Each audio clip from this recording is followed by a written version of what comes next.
Y perdonó el rey a Mefiboset, hijo de Jonatán, hijo de Saúl, por el juramento de Jehová que hubo entre ellos, entre David y Jonatán, hijo de Saúl.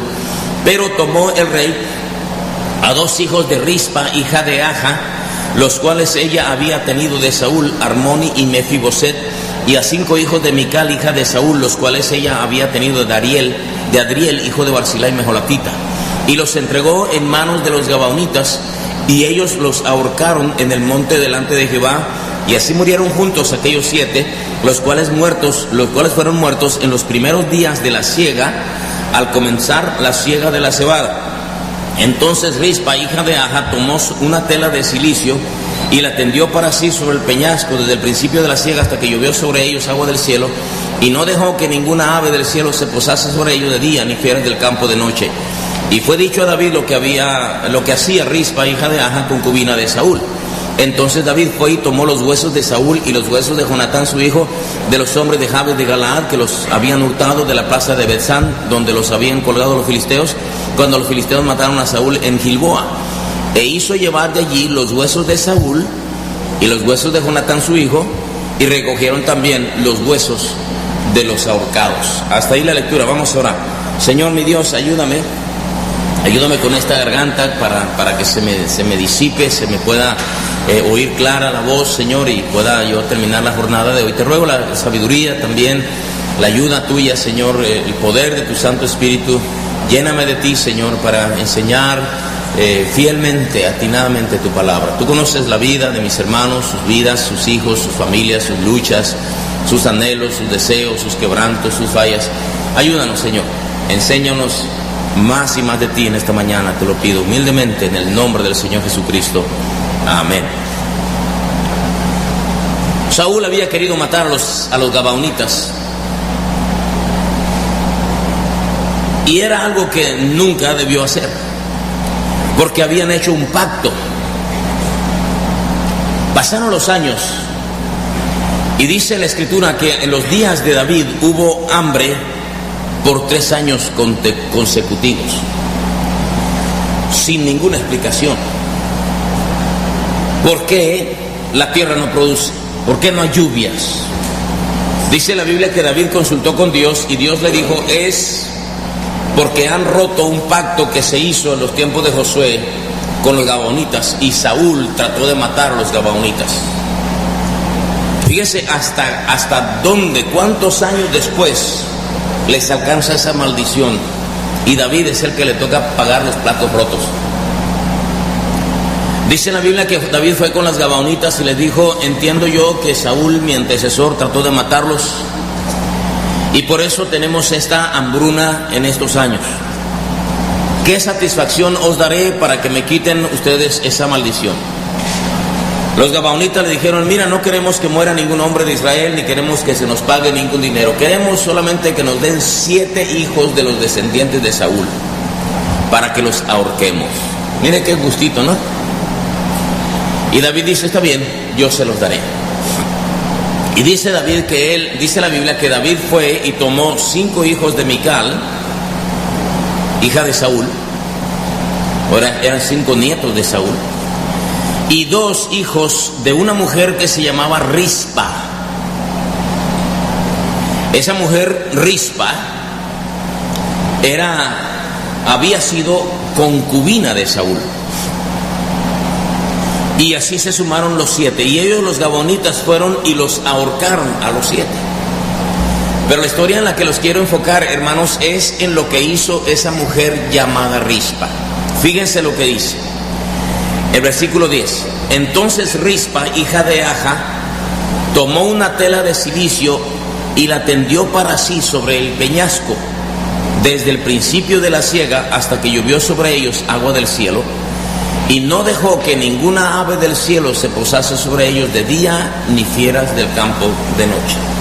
Lo que hizo Rispa al ver muertos a sus hijos fue y tomó los cadáveres,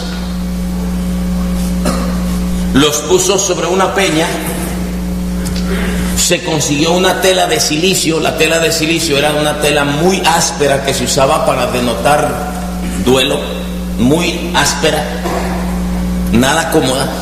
la echó sobre el peñasco cerca de los cadáveres de sus hijos y se dedicó a espantar sobre el cadáver de sus hijos las aves de rapiña y las fieras de campo en la noche.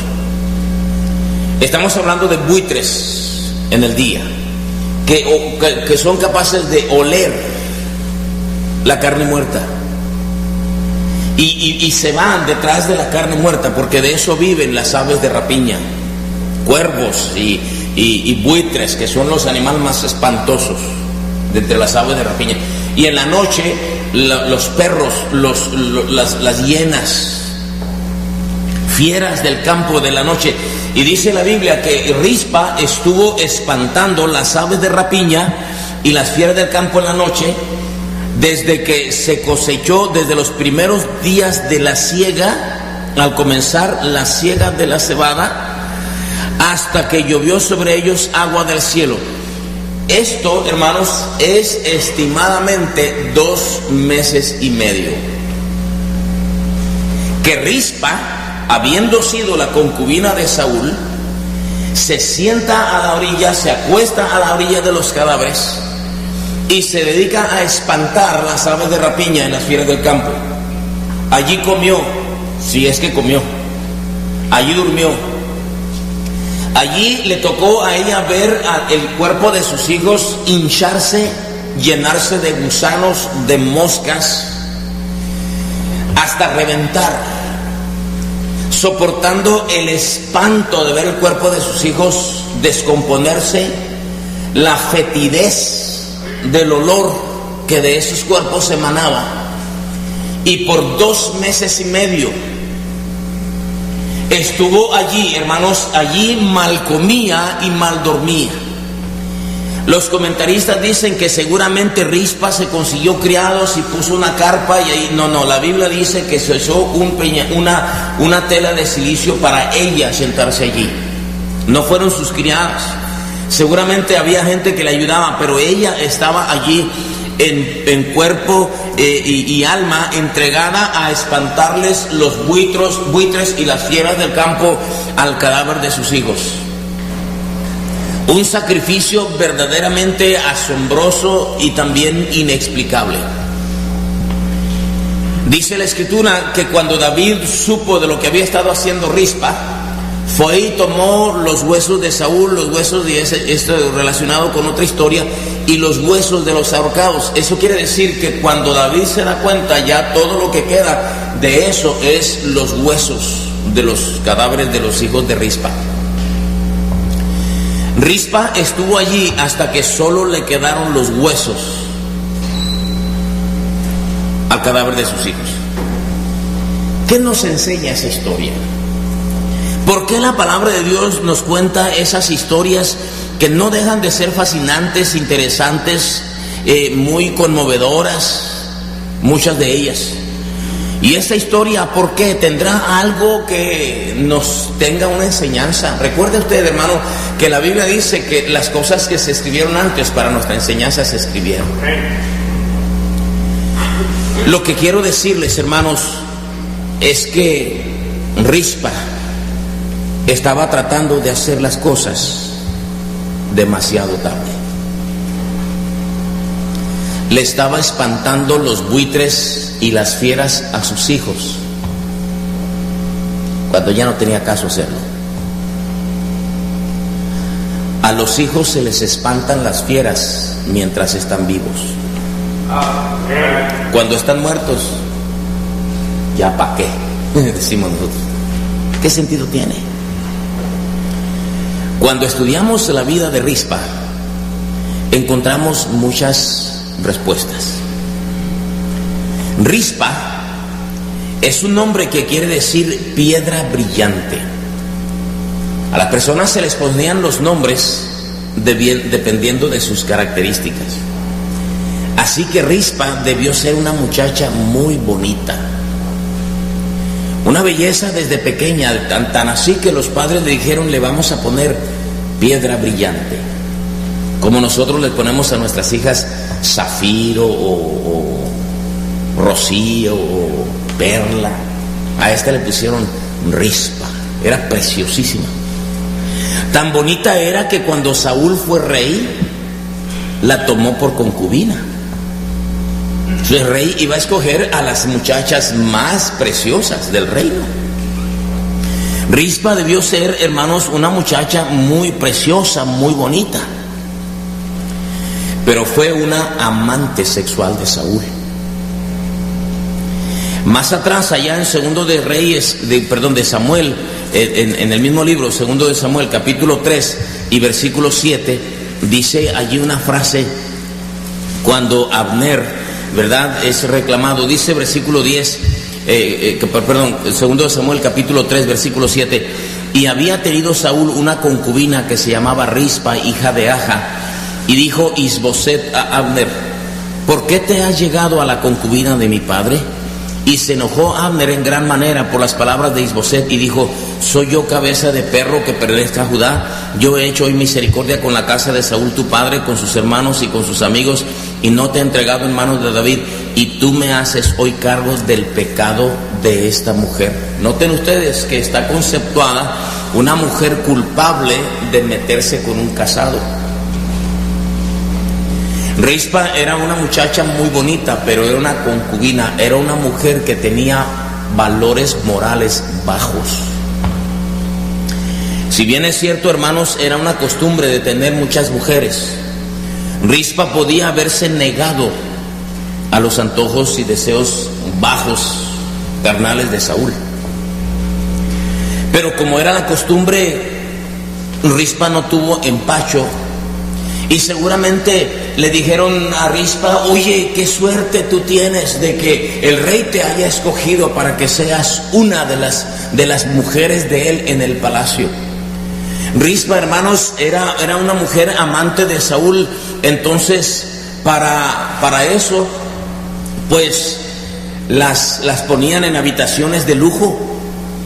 Les daban sirvientas que las estuvieran maquillando y perfumando y bañando y poniéndolas cada día más bonitas para ver a qué hora al rey se le ocurría mandarla a traer para estar con ella. Esa era la vida de Rispa. Y en esos encuentros sexuales con Saúl había tenido esos dos hijos, Armoni y Mefiboset. Fueron los dos hijos que David mandó traer para darles venganza, para cumplir la venganza de los gabaonitas. Esos eran los dos cadáveres que Rispa estaba tratando de espantarle las fieras y los buitres. Rispa, entonces, hermanos, era una mujer muy hermosa, que su belleza fue la causa de su desgracia. No siempre la belleza externa es una bendición. A veces es la causa de la desgracia de las muchachitas. La belleza verdadera está en el corazón, está en el carácter de la persona. Pero Rispa era muy bonita. Sus padres seguramente se la pasaron halagándola: ay, qué niña tan bonita, qué pelo tan bonito, qué uñas tan bonitas, qué piel tan bonita. Y la muchacha se fue creciendo y enorgulleciéndose. Y luego que los padres se enteran de que el rey la escogió para que sea su mujer, aunque sea su querida, su amante. Mundo perverso.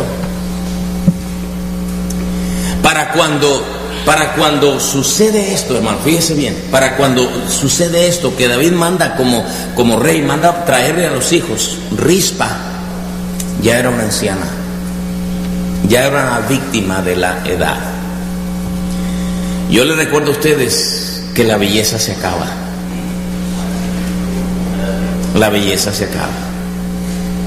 Se va. Por más estiramiento de piel que uno se haga, por más emplaste, ¿cómo se dice? Que maquillaje que se ponga en la cara, por más tratamientos, y yo no estoy diciendo que no se arregle, yo estoy diciendo que no ponga su vida en esas cosas, su alma en esas cosas. La vida pasa, el tiempo pasa. Los hijos de Rispa habían crecido y ya Rispa a estas alturas era una viejita decrépita. Era una víctima de la edad. Rispa había sido una víctima de las costumbres. A estas alturas era una víctima de las costumbres, porque la costumbre era que los reyes tuviesen muchas mujeres, que los hombres tuviesen muchas mujeres. Pero mis amados hermanos,